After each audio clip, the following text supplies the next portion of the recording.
Bismillahirrahmanirrahim. Assalamualaikum warahmatullahi wabarakatuh. Selamat siang teman-teman semua.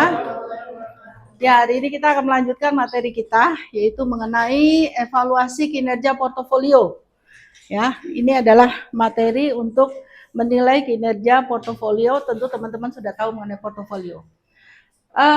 Ini penjelasan materinya. Jadi deskripsi mata kuliah sudah pernah disampaikan di awal-awal. Kemudian kemampuan yang diharapkan untuk mata kuliah ini sekaligus materi pembelajarannya. Kemudian delivery-nya nanti seperti nanti akan saya jelaskan mengenai materi penjelasan mulai dari bagaimana kinerja portofolio itu bisa dinilai dan seterusnya sampai dengan ya mungkin sampai dengan bagaimana cara menghitung returnnya aja ya. Bagaimana cara menghitung returnnya. Nah, ini adalah interaksinya. Jadi nanti saya akan eksplorasi konsep materi yang akan disampaikan, kemudian kita akan diskusi, tanya jawab ya. Dan yang terakhir, kalau memang ada tugas kelompok, nanti akan presentasi, tapi biasanya saya kasih tugas mandiri ya, tugas mandiri yang saya berikan. Oke, baik. Kerangka pikir untuk evaluasi kinerja portofolio. Seperti yang sudah kita sampaikan bahwa untuk menilai kinerja, itu hanya ada dua hal yang harus dihitung. Yang pertama itu adalah risk and return. Tapi orang melihatnya adalah risikonya dulu, baru returnnya. Atau ada juga yang melihat investor dari returnnya dulu, baru risikonya. Ya. Nah, kerangka pikirnya sudah pernah disampaikan di awal-awal perkuliahan bahwa evaluasi kinerja portofolio selalu berkaitan dengan dua hal. Hal yang pertama itu mengevaluasi apakah return portofolio yang telah dibentuk mampu memberikan return di atas return portofolio yang dijadikan benchmark. Benchmarknya apa? Benchmarknya adalah pasar. Ya, pasar ya, sudah tahu ya. Jadi bisa LQ45, bisa indeks harga saham gabungan, IHSG, itu sebagai benchmarknya. Yang kedua, selain return pasti risiko. Ya, oke. Nah, oleh sebab itu, faktor yang perlu diperhatikan dalam mengevaluasi kinerja, yang pertama itu adalah risiko. Karena risiko itu kita tidak tahu apa yang akan terjadi di masa yang akan datang. Periode waktu. Jadi waktunya bisa 3 bulan, bisa 6 bulan, bisa 1 bulan juga, bisa harian juga bisa. Kemudian penggunaan benchmark. Mau pakai benchmark apa? LQ45 boleh, IHSG juga nggak apa-apa. Atau yang lainnya, Sri Sahati misalkan. Ya. Nah, itu bisa. Kemudian tujuan investasi. Nah, tujuan investasinya untuk apa? Apakah kita untuk mengcover masa depan atau kita hanya mencari keuntungan? Itu tujuan investasi. Oke, nah bagaimana cara mengukur tingkat return? Return dulu ya, return daripada portofolio. Mengukurnya, yang kita tahu, pendapatan daripada portofolio atau investasi, itu yang pertama itu adalah kalau itu dalam bentuk saham, maka akan mendapatkan dividen. Tapi kalau itu kita mencari keuntungan, misalnya pagi jam 8 beli, jam 10 dijual, berarti ada capital gain di sana. Selisih antara harga beli dan harga jual. Dan itu kalau digabungkan menjadi total pendapatan. Itu kan baru angka. Nah, yang namanya return itu adalah berapa persenkah tingkat pengembalian yang bisa kita terima. Itu yang harus kita cari. Metode sederhananya yaitu digabungkan semuanya. Sederhana sekali ya. Saya dapat dividen berapa, saya dapat capital gain berapa, digabungkan. Tapi itu kan statis, tidak dinamis. Artinya adalah apakah ada tambahan dana atau pengurangan dana. Itu yang perlu kita cari. Nah, oleh sebab itu, untuk mengatasi cara kelemahan metode pengukuran yang sederhana tadi, ada dua pendekatan. Pendekatan yang pertama itu adalah TWR. Time Weighted Rate of Return dan DWR. Dollar Weighted Rate of Return. Apa itu TWR? TWR namanya aja juga T, time. Berarti menghitung return hanya berdasarkan waktu. Besarnya TWR tidak dipengaruhi oleh penambahan atau penarikan dana. Ya sudah, 3 bulan, 1 bulan, 3 bulan, 6 bulan, 1 tahun. Tidak peduli apakah investor itu menambah dana atau menarik dana. Itu TWR. Dilakukan oleh investor selama periode perhitungan return portfolio. Kemudian apa itu DWR? Dolar, weighted rate of return. Return yang benar-benar diterima oleh investor ditentukan oleh besarnya arus kas. Ingat ya, arus kas itu ada in, ada out. Berarti ada penambahan dana dan ada penarikan dana. Yang dilakukan oleh investor, ya, dilakukan oleh investor untuk menambah investasi daripada portofolionya. Persamaannya apa? Sama-sama valid. Dihitung, kedua-duanya valid datanya. Hasilnya valid. Ya. Perbedaannya apa? Tadi satunya time, yang satunya dolar. Kalau DWR itu lebih sesuai digunakan oleh investor. Kenapa? Karena investor itu kan menambah dana, menarik dana. Sehingga perhitungan DWR itu lebih tepat. Sementara kalau TWR itu internal, manajer investasi. Dia hanya melihat kapan saya harus bayar return, kapan saya harus membayar dividen dan sebagainya. Sehingga untuk TWR itu lebih cocok digunakan oleh manajer investasi. Itu perbedaannya. Ya. Bagaimana cara menghitungnya? Sekarang kita menghitung nih. TWR paling gampang. Paling mudah. Rumus yang digunakan adalah 1 plus S1 dikali TWR. 1 kali plus ya, plus S1 baru dikali 1 plus S2 ya, dikali lagi 1 plus S3 dan seterusnya. Di mana S itu adalah apa nih? Return dari masing-masing surat berharga. Ya, dari masing-masing surat berharga. Contoh, dari suatu portofolio diamati selama 5 tahun, terdiri atas 3 subperiode. Jadi, didapat data di 3 subperiode dari 5 tahun pengamatan. Yang pertama, 5%. Berarti S1-nya itu 5%. Sama dengan berapa? 0,05. Terus S2-nya berapa? 8% ya. 8%, 0, yang ketiga 10%. Masukkan ke sini. Oh, jangan lupa di sini. Setelah selesai habis di sini dikurangi 1. Ya. Dikurangi 1.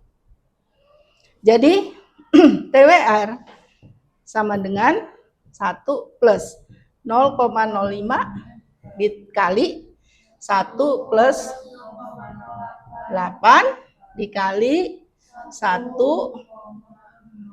ditambah 0,1 dikurangi 1.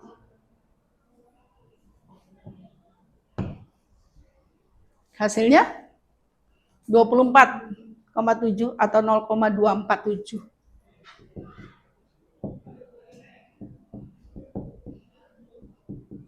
Jadi tingkat pengembalian portofolio sesuai dengan data yang ada berdasarkan time weighted rate of return itu sebesar 24,7%.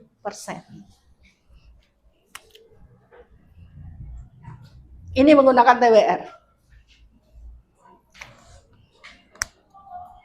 Kemudian menggunakan DWR.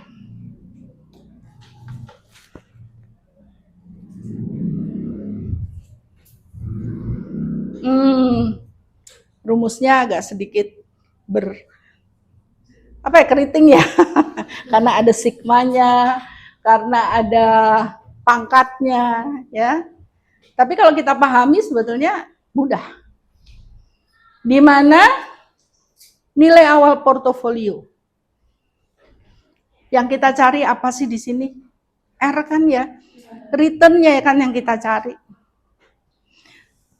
Nilai awal portofolio sama dengan sigma, jumlah dari D itu apa? Penambahan. Dibagi 1 plus R pangkat 1. Itu adalah rumus present value. Ditambah W dibagi 1 min R. Sama ya, pangkat N. Ditambah nilai akhir portofolio. Nilai akhir portofolio itu kalau portofolio itu dijual. Ya, portofolio itu dijual. Sehingga aliran kas masuk atau keluar D dan W ditambah dengan nilai akhir portofolio, maka kita bisa mencari besaran daripada R. Paham sampai sini? Lanjut ya, contoh. Anggap Ibu Haryati menginvestasikan 100 juta. Berarti investasi awal di sini adalah 100 juta. Ingat tanda minus itu berarti Ibu Haryati mengeluarkan uang. Ya. Kemudian tahun pertama dia dapat dividen 7 juta. Positif, jadi dia terima. Di akhir tahun kedua dijual itu portofolionya, harganya 120 juta. Kalau kita masukkan ke rumus yang tadi, R-nya kan belum kelihatan. T-nya berapa tahun? 2. Ya, 2. Aliran kasnya, aliran kas masuk. Ya kan? Dapat dividen sama harga jual. Nah, sekarang kita hitung berapakah R-nya. Berdasarkan rumus DWR tadi. Begitu kan? Saldo awalnya di sini, investasi awal. Dia terima tahun pertama 7 juta. R-nya berapa? Di akhir tahun dijual harganya 120 juta. R-nya berapa? Ini langsung terhitung 13,1. Ada mau tanya? Ya. Ya, pernah belajar ya di manajemen keuangan untuk menghitung internal rate of return? Caranya sama seperti itu. Pakai coba-coba, lihat. Trial and error. Ya, kita coba, kalau salah diulangi, gitu kan ya? Kita coba, kalau salah diulangi. Sekarang pertanyaannya, bagaimana mendapatkan angka 13,1? Kita coba. Misal ya, namanya coba-coba. Kita ambil R-nya itu adalah 10% dan 16%. Kemudian masing-masing R itu disubstitusikan ke rumus ini. R-nya pertama dulu cari 10%. Ya toh? Yang kedua cari 16%. Pakai tabel percent value. Saya langsung pakai tabel.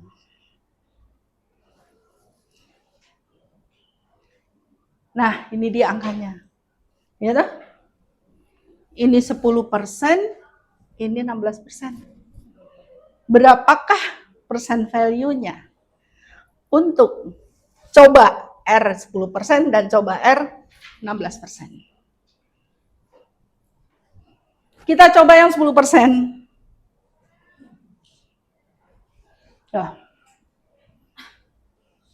Itu ya.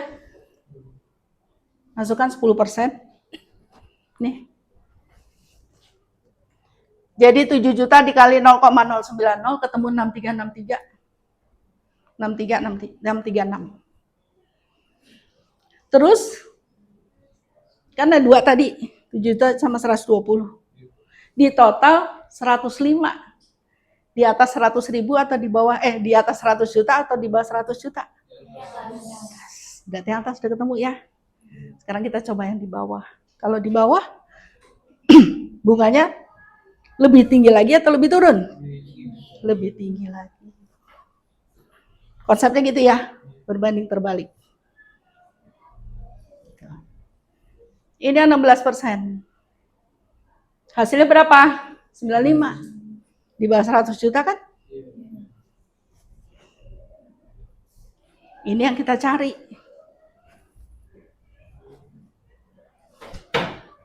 Ya dah, itu yang kita cari. Dah. Cari selisih atas dan tengah, atas dan bawah. Ya. Nih. Ini kan yang kita cari nih. Ini 10% dapat segini, 16% dapat segini. Ya, dapat ini. Kemudian cari selisih atas dengan tengah dan atas dengan bawah. Baru setelah itu pilihan persentase terkecil 10%. Selisih terkecil dibagi selisih terbesar.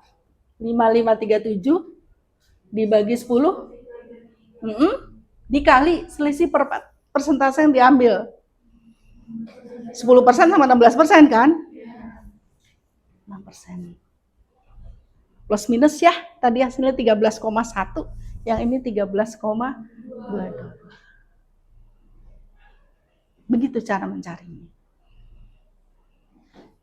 Sampai sini ada mau ditanyakan? Jelas? Oke. Baik, kalau sudah jelas, saya akan kasih latihan soal ya untuk dikerjakan.